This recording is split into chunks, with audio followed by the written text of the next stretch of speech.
Thank you for tuning in to the best parenting show on the internet, Post Daily Dose. It's the Post. It's the Post.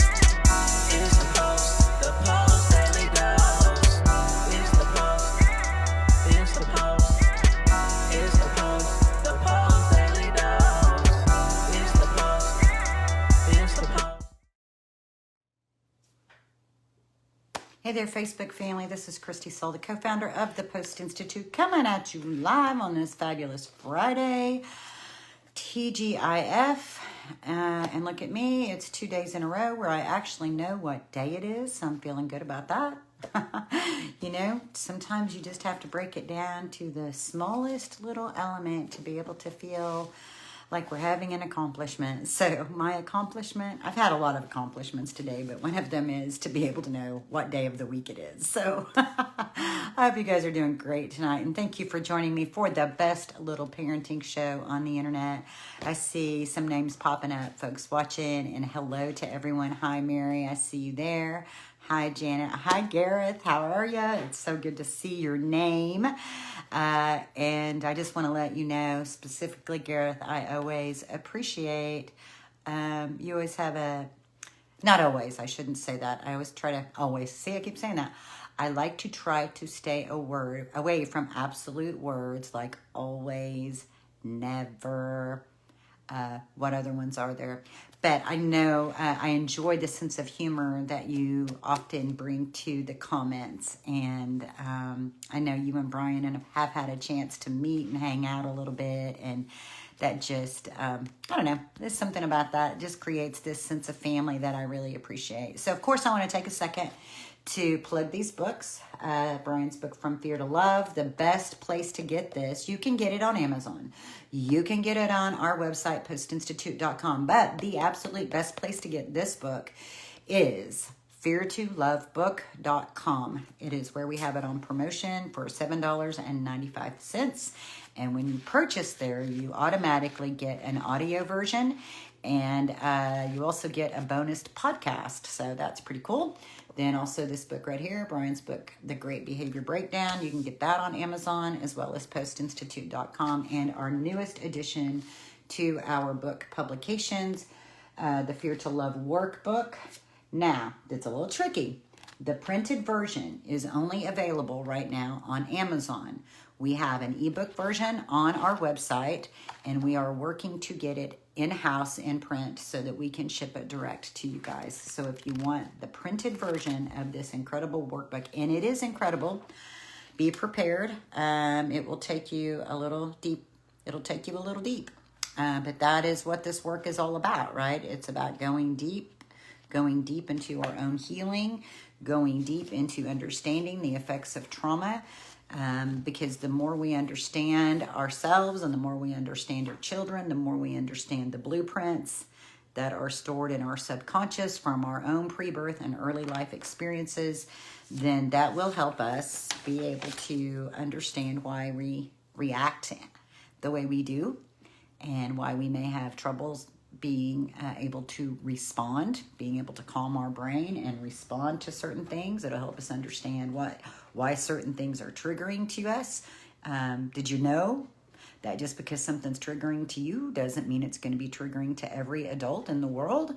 So, and that's because we all have these different blueprints back here in our brain that tells us about the world.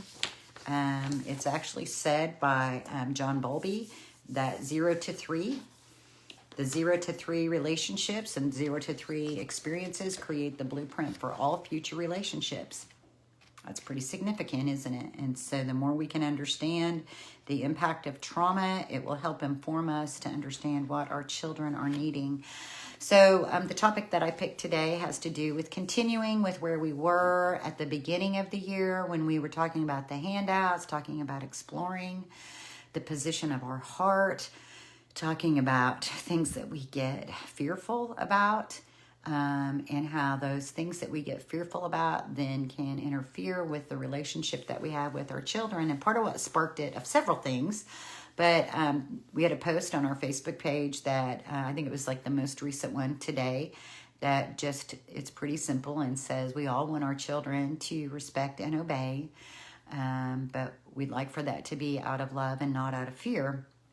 And so what that also means is that we have to parent out of love and not out of fear.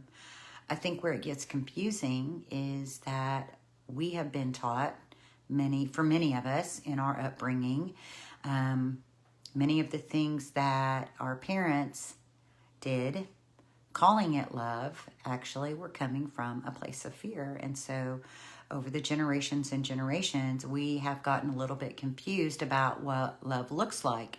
We've gotten confused about how can we love unconditionally? How do we let our children know that we love them even when they're making mistakes? How do we let them know that we're proud of them just because, with no reason at all, that we just love them and we're proud of them, and just being is enough? That our love isn't based on whether they scored a touchdown or whether or not they made the team or what their grades are. That our love truly is unconditional and without strings. To the extent, and this was a post I made a few days back, but I feel very strongly that this needs to be said out loud, because this model is so about love. And our experiences in this model just so happen by coincidence that having strong, loving, safe, secure relationships has also evolved into changes in behavior. That said, if you are loving with the intent of changing behavior, that's not love, that's manipulation. And I have to say it out loud. So I said it there. I said it out loud. If you are loving and you're looking for, and you're saying, in your mind, this should change the behavior, then that's not really love. That's another point of being able to say that sometimes we get it confused. That is still fear. That's just fear disguised as something a little more sophisticated, but it's still manipulation. Like consequences and rewards, that's manipulation. Punishment, that's manipulation. These are all things that we have used as tools, so to speak, to try to change the behavior of people, and most often children. And our children who come from tough places, who have sensitive amygdalas, who have I think of it as a pilot light. I mean, like I literally imagine a little pilot back there, and their pilot lights run hot, and it doesn't take much. It doesn't take much sometimes for that to flip that switch and for the amygdala to be hijacked and for their brains to get overwhelmed with cortisol and stress hormones. The beautiful thing is that loving, safe relationships also help build a hormone called oxytocin. And oxytocin has the ability to modulate the stress hormones over time. According to Dr. Bruce Perry, safe, loving relationships and safe environments over time have the ability to create change at the brain level. And so, a lot of times I've read people say, I loved them and it didn't change anything, but you can't always tell where the seeds that you plant, where they're going to grow. You can give people gifts, but you can't tell them when to open them or how to use them. That's how it works. So we plant the seeds. Brian calls it love weed seeds. He's like, just sprinkle those all over the place, Every chance you get, love on your babies. And what that looks like is different for every family. Your family's language of love is going to look different than my family's language of love. So you have to trust what you know about your children. I always go to touch because our skin is our largest organ. It's also full of receptors. And I personally am, touch is one of my languages of love, so, hugs and, a nice little pat on the leg. And, it's part of how I grew up. Both of my parents are very touchy-feely. My dad's a very touchy-feely person. And so that was always a way that love was conveyed in my world. But I also know that not everybody is comfortable with touch. So how you create soothing and connection in your family is unique to your family. Remember that the more calm amygdala has the ability to create calm for everyone. So that means our self-care is important. And that also means that when you think about how do I create connection with my child, you know, if your language of love is different than their language of love, then you're going to have to go on an exploration to be able to find what is their avenue for soothing. Any of our sensory pathways can be avenues for soothing. Just like they can be avenues for triggers, they can also be avenues for soothing. For some people, it's their own touching of others, or touching of something. So there's a tactile process that can feel soothing to some people. For some people, it's taste. For some people, it's smell. And I'll be honest with you, I was one who was like, essential oil, essential schmoil, I don't know if I'm buying it. Well, I'm buying it now. I mean, I personally have experienced positive effects from using essential oils, and I know other people who have. And so it, you know, the olfactories bypass so many parts of the brain to be able to activate other elements in our brain. So I'm a believer, and I encourage you to do your own research and make your own decision about that. So we're talking about touch, smell, taste, sight, hearing, digestion, thoughts. All of it can be triggers, and all of it is avenues to create soothing. And so working with your child to identify the pathways of soothing that best suit them is a worthy pursuit. It is a worthy pursuit. Creating routines, especially when they're young, creating routines that are where you are part of their soothing process, so that you are an external soothing element in their life, is very important and also very helpful. That way, when stress comes later in life, you have these rituals that you can come back to. I've told you guys many times that when my daughter was little and she moved from breastfeeding, how we made that shift was then we went to reading books. And so we would snuggle up and read together. And for many years, we did that at night. And then after she got older, and I didn't get to do that anymore because she told me she didn't need that anymore, in times of high stress or in times for us, one of the big stressors is our medical issues. When those things come up, sometimes we get to go back to that because it has so many there's so many positive associations for both of us around it, that it's very calming and soothing for both of us. It brings both of us back to a place of a sense of reassurance internally that everything's going to be okay, that somehow it's going to be all right.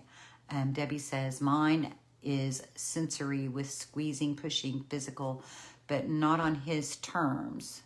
Oh, but on his terms, not on surprise. Sees it as a control, but over years he is becoming more touchy. Interesting, piggybacking up to bedtime every night. So one of the things that you guys do is you give him a piggyback ride to bed every night. Oh, I love that. That's so fun. That is so fun.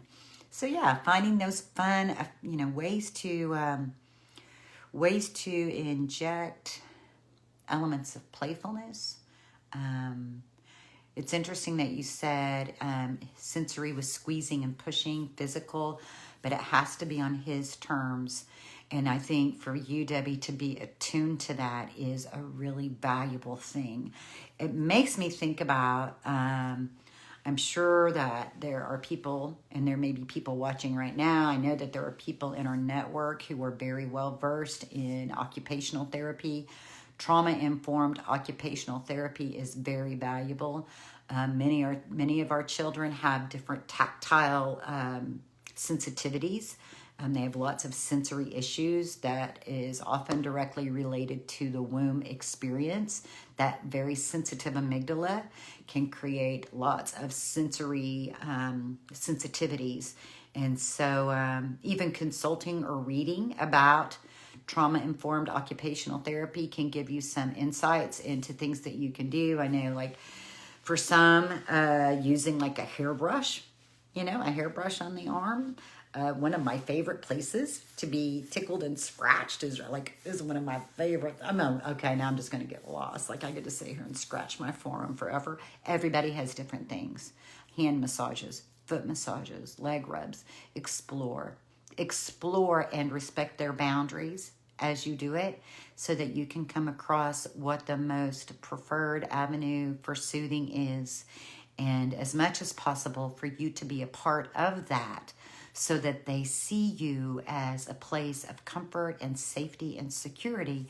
Because as they get older, that's going to be really important as they get older, to be able to have enough relationship that when they start going through, I just had an incredible coaching call with a mom today, and that's part of what brought all this up, is the reality that as our children get older and they start exploring some of the things that adults do for soothing, and usually those things have potential for addiction, like smoking and drinking and drugs and, you know, all of that, sex, all these things that they start to explore they're often double-edged swords. And so when we have these early life experiences and these foundational pieces where they see us as a source of comfort, soothing, and protection, and they have a deep understanding that we have their best interest at heart.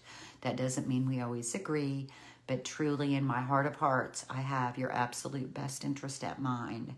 Then that helps to create a fertile soil, so that when they are tweens and teens and they start exploring and experimenting and stepping into elements of autonomy, which are natural through biology, that they come to us. They come to us as they're making those decisions, so that we can provide guidance, because we have enough connection. So when we say that we want our children to respect and obey out of love, that comes from the relationship out of love that we create with them. And part of that is for us to take the time to explore, especially for children who come from tough places, who have those sensitivities, to explore what their avenues for soothing are, so that they then are able to see that we are a piece of what helps them feel better, what helps them feel safe. So all of this has to come from the examination of the position of our heart. And that comes from exploring our own blueprints, understanding our own fears, understanding our own triggers, so that then we can understand what's ours, what we are bringing to the table, what we're bringing to the equation, so to speak, and what is our children's. Because a lot of times, if our children do something and we get triggered, the situation becomes all about us.